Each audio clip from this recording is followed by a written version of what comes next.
کربلا میں حضرت عباس کا مزار آپ دیکھا، عباس کی دنیا ان کی شجاعت تھی، لیکن میرے مولا عباس نے اپنی دنیا سے کیسے ہاتھ اٹھایا؟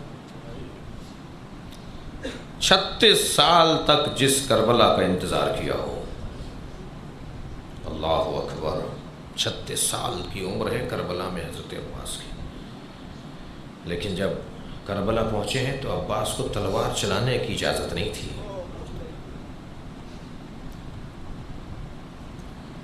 جب 2 محرم کو قافلہ کربلا میں پہنچا ہے، امام حسین نے کربلا کی زمین کی قیمت ادا کی ہے اور حضرت عباس سے فرمایا کہ آپ خیمے لگا دو، اور جب حضرت عباس نے خیمے لگائے ہیں نہر کے کنارے،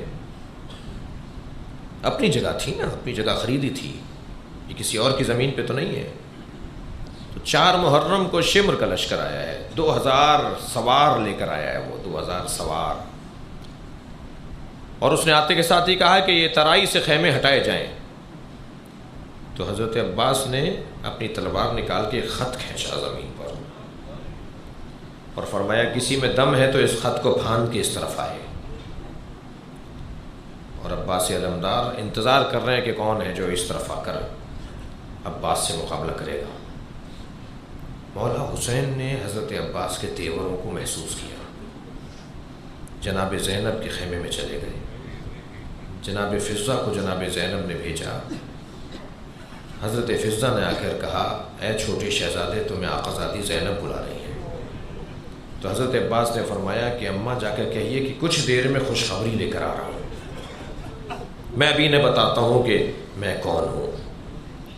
حضرت فضہ گئی ہیں، اب جو دوبارہ پلٹ کے آئیں تو انہوں نے ایک عجیب جملہ کہا عباس زینب کہتی ہیں تم آ رہے ہو یا میں آ جاؤں؟ بس یہ جملہ سننا تھا۔ جناب عباس نے اپنی تلوار کو نیام میں رکھا اور خیمے میں آ کر کیا دیکھا کہ حسین زینب کے برابر میں کھڑے ہوئے ہیں۔ امام حسین کو دیکھ کر فرمایا مولا آپ چاہتے ہیں کہ خیمے ہٹا دوں؟ حضرت نے فرمایا ہاں عباس ہم چاہتے ہیں خیمے ہٹا دیں۔ حضرت عباس نے جا کے اپنے ہاتھ سے خیمے ہٹا دیے۔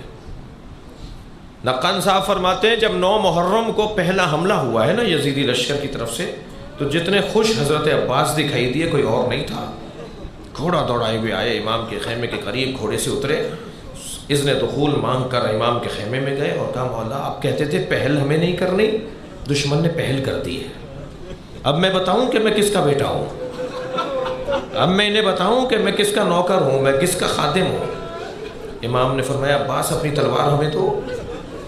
عجیب انداز ہے، امام نے فرمایا عباس ہمیں اپنی تلوار کو، تلوار رکھ لی حضرت عباس کی اور فرمایا جاؤ 1 رات کی مہلت لے کر آؤ۔ اللہ اکبر، میں کہوں گا مولا امام حسین سے مولا کسی اور کو بھیج دیا ہوتا، لیکن اگر عباس کو حسین نہ بھیجتے تو آج کربلا میں امام حسین کے مزار کے ساتھ عباس کا برابر کا مزار کیسے ہوتا؟ جناب عباس کا جو مقام اور عظمت ہے وہ انہی باتوں کی وجہ سے تو ہے کہ ایک مرتبہ حضرت عباس گئے ہیں پسر سعد کے خیمے کے قریب اور کھڑے ہو کر کہا کہ مجھے فرزند زہرا نے بھیجا ہے، وہ کہتے ہیں کہ جنگ 10 محرم کو کرو، 9 محرم کو جنگ نہ کرو۔ تو پسر سعد نے آواز دیا کہ میں اپنے لوگوں سے مشورہ کر کے بتاؤں گا۔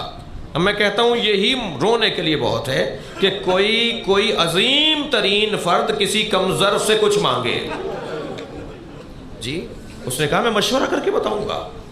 مختلف سپہ سالاروں سے مشورہ ہوا، ایک جو ابن جمون نامی ایک شخص ہے جو بصرے کا رہنے والا ہے، جو سالاروں میں سے ہے یزیدی لشکر میں، وہ کہتا ہے اے پسر سعد، اے عمر ابن سعد، اگر ترک اور دیلم کے غلام بھی ہم سے کہتے ہیں نا کہ 1 دن کی مہلت دے دو تو ہمیں دے دینا چاہیے تھی، یہ فرزند زہرا ہے، یہ نبی کا نواسا ہے جو ہم سے کہہ رہا ہے کہ 1 دن آگے بڑھا دو، 1 دن آگے بڑھا دو جنگ۔ پسر سعد باہر آیا اور آ کر آواز دی اے عباس علی ہم نے جنگ عاشورہ کو کرنی ہے، جاؤ، ہم نے جنگ روک دی۔ اب حضرت عباس لوٹ کر تو واپس آ گئے، مگر کیفیت کچھ بدلی سی ہے۔ جب روز عاشور نمودار ہوا اور ایک مرتبہ شہادتوں کا سلسلہ شروع ہوا تو حضرت عباس امام کے ساتھ ساتھ لاشیں اٹھا کے لاتے رہے۔ ایک ایسا وقت آیا کہ امام کے سامنے آ کے کھڑے ہو کے کہتے ہیں، جملہ سنیں گے، امام کے سامنے آ کے کہتے ہیں مولا مجھے مرنے کی اجازت دے دی جائے۔ تو ایک مرتبہ امام حسین نے فرمایا عباس تم ہمارے لشکر کے سالار ہو، تو علامہ مجلسی لکھتے ہیں کہ یمیناً اور یسارا حضرت عباس نے دائیں بائیں دیکھ کر کہا وہ لشکر کہاں ہے جس کا میں سال آ رہا ہوں؟ اسی اثنا میں خیمے کا در پردہ ہٹا اور سکینہ باہر آ گئی. بی بی کے ہاتھ میں چھوٹا سا مشکیزہ ہے اور بی بی نے آگے بڑھ کر بابا کا دامن پکڑ کے کہا بابا میرا بھائی علی اصغر پیاسا ہے. بابا چھوٹے چھوٹے بچے پانی مانگ رہے ہیں، پانی کی سبیل کیجئے. امام نے اسی وقت مشکیزہ لے کے حضرت عباس کے حوالے کیا، عباس ان بچوں کے لیے پانی لے کر آ جاؤ. حضرت عباس نہر کی طرف گئے ہیں اور ایک مرتبہ عباس کا آتا ہوا گھوڑا دیکھ کر نہر پر قابض سپاہیوں نے رستہ چھوڑنا شروع کر دیا. حضرت نہر کے کنارے پہنچے، مشکیزہ بھرا، چلوں میں پانی لے کر بلند کیا. شاید اس کا فلسفہ یہ تھا کہ سپاہیوں کو دکھا رہے تھے کہ میں پانی پی سکتا ہوں مگر میرا مولا پیاسا ہے. یہ کہہ کر عباس نے اپنے پانی چلو کا دریا میں واپس پھینکا، مشکیزہ بھرا اور واپس آ رہے ہیں حضرت عباس. عزاداروں، ایک مرتبہ جب عباس لوٹ رہے تھے تو ایک درخت کے اوٹ میں سے حضرت عباس پر حملہ ہوا، ایک بازو حضرت کا قلم ہو گیا. حضرت نے دوسرے ہاتھ میں مشکیزہ اور علم سنبھالا، کچھ دیر بعد دوسرا بازو بھی قلم ہو گیا اور پھر حضرت نے اپنے منہ میں مشکیزے کا تسمہ پکڑ لیا اور اپنے گھوڑے سے یہ کہتے ہوئے جا رہے ہیں مجھے جلدی پہنچا، سکینہ پانی کا انتظار کر رہی ہے. اجرکم اللہ. آپ رو رہے ہیں، آپ کی آوازیں بلند ہو رہی ہیں. اللہ کسی غم میں نہ رلائے سوائے غم اہل بیت میں، ہمیں رونے اور رلانے والوں میں قرار دے. جیسے ہی حضرت عباس کا گھوڑا برق کی مانند آگے بڑھا تو ایک تیر سنسناتا ہوا آیا جو مشکیزے میں آ کے لگا. عزاداروں، مشکیزے کا پانی نہیں بہہ رہا تھا، عباس کی آس بہہ رہی تھی. آواز دیا ہے گھوڑے اب میں اس قابل نہیں ہوں کہ میں خیمے کی طرف جاؤں. جب گھوڑے نے اپنا رخ موڑا ہے تو ایک تیر آنکھ میں آ کے لگا. اب سلام کیجئے اس ماں کو جو جنت البقیع میں روزانہ جاتی ہیں، اپنی انگشت شہادت سے 4 قبروں کے نشان بناتی ہیں اور پھر قبروں پہ لکھتی ہیں اپنے 4 بچوں کے نام اور پھر ایک مرثیہ پڑھتی ہیں لا تدعو ام البنین، مجھے ام البنین مت کہا کرو، اس لیے کہ ام البنین تو بیٹوں کی ماں کو کہا جاتا ہے. میرے وہ بیٹے کہاں ہیں جن کی میں ماں ہوں؟ میرا عباس کربلا میں سو رہا ہے. حضرت عباس کی آنکھ میں جب آ کے تیر لگا ہے، میں آپ رونے والوں سے سوال کرتا ہوں اگر آنکھ میں کوئی بال بھی آ جائے تو کتنی بے چینی ہوتی ہے. میرے مولا عباس نے اپنے گھٹنوں کے زور سے تیر نکالنا چاہا، جیسے ہی سر جھکایا سر پر ایک گرز آ کر لگا. بس عباس نے ایک آواز بلند کی، مولا میرا سلام آخر. حسین اپنے گھوڑے پر بیٹھ کے روانہ ہوئے ہیں. سنیں گے عزادارو، حسین کا زلجنہ چلتے چلتے رک گیا. امام نے زلجنہ سے کہا مجھے جلدی میرے بھائی تک پہنچا، تو زلجنہ نے ایک جانب اشارہ کیا. اب جو امام نے دیکھا عباس کا کٹا ہوا بازو زمین پر تھا. امام گھوڑے سے اترے، اپنے بھائی کا بازو اٹھایا ہے، گھوڑا پھر آگے بڑھا اور پھر اس نے رک کر دوسری جانب اشارہ کیا. امام نے جب اس جانب دیکھا دوسرا بازو کٹا ہوا نظر آیا. اب میں اپنے رونے والوں سے، اس مجلس میں رونے والوں سے سوال کرتا ہوں، اب آپ بتائیے امام حسین کے احساسات کیا ہوں گے؟ امام کے ذہن مبارک میں کیا رہا ہوگا؟ میرے بھائی کے بازو کاٹ دیے. حضرت عباس کے حرم میں ایک ذاکر نے یہ مصائب پڑھے جو میں پڑھ رہا ہوں، اور مجلس کے بعد وہ بستر خواب پر جب گیا، رات میں جب اپنے بستر پہ سونے گیا تو جناب زہرا اسے خواب میں نظر آئیں. کہنے لگی ہمارے عزاداروں کو عباس کے پورے مصائب سنایا کرو. اس نے کہا بی بی میں نے آج ہی عباس کے مصائب پڑھے، اجرکم اللہ، تھکیں گے نہیں. بی بی آج ہی میں نے عباس کے مصائب پڑھے.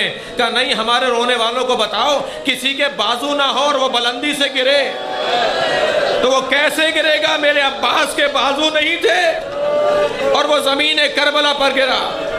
جب امام پہنچے ہیں نا حضرت عباس کے لاشے پر، تو حضرت عباس کے دونوں بازو قلم دکھائی دیے. قریب آ کر بیٹھ گئے، سر زانو پر لے لیا. حضرت عباس نے سر ہٹا دیا، امام نے پھر زانو پر لیا. عباس اپنا سر کیوں ہٹا رہے ہو؟ کہا مولا یہ شہزادوں کی جگہ ہے، مولا یہ سکینہ کی جگہ ہے. عباس کوئی وصیت ہو تو کرو. فرمانے لگے مولا میں چاہتا یہ ہوں کہ آپ کی زیارت کر کے دنیا سے جاؤں. امام نے فرمایا کیا چیز مانے ہیں؟ فرمایا میری آنکھ میں تیر لگا ہے اور دوسری آنکھ میں خون ہے. اگر مولا میرے ہاتھ ہوتے تو آپ کو زحمت نہ دیتا. میری آنکھ کا خون اگر صاف ہو جائے تو میں آپ کے چہرے کی زیارت کرنا چاہتا ہوں. امام نے اپنی ابا کے دامن سے عباس کی آنکھ کا خون صاف کیا. حضرت عباس کی آنکھ کھلی، مولا کی زیارت کی. مولا نے فرمایا کوئی اور وصیت ہے؟ فرمایا میرا لاشا خیمے نہ لے جائیے گا. مقتل لکھنے والے کہتے ہیں کیوں منع کر رہے ہیں حضرت عباس؟ ایک سبب تو یہ ہے جس کی کمر ٹوٹ گئی ہو وہ لاشا کیسے اٹھائے گا؟ اور دوسرا سبب یہ ہے کہ اگر سکینہ نے لاشے پر آ کر پانی مانگ لیا اجرکم اللہ کا، تو میں کیا جواب دوں گا؟ فرمایا مولا میرا لاشا خیمے نہ لے جائیے گا۔ امام نے فرمایا عباس ایک خواہش ہماری بھی ہے، کہ مولا حکم کریں گے۔ عباس ساری زندگی مولا کہا، ایک مرتبہ بھائی کہہ کر آواز دو۔ ایک مرتبہ عباس نے بھائی کہا، روح پرواز کر گئی، میرے مولا لاشا چھوڑ کر واپس آ گئے۔ علم لے کر خیموں کی طرف بڑھے۔ سکینہ نے بچوں کو آواز دی، اے بچوں آؤ، وہ دیکھو میرا چچا آ رہا ہے۔ میں نہیں کہتی تھی وہ پانی لے کر آئے گا، جب دیکھا کہ خالی علم آیا ہے، عباس نہیں آئے۔ اے سکینہ اب انتظار مت کرو، تمہارا چچا نہر پر سو گیا۔ یا حسین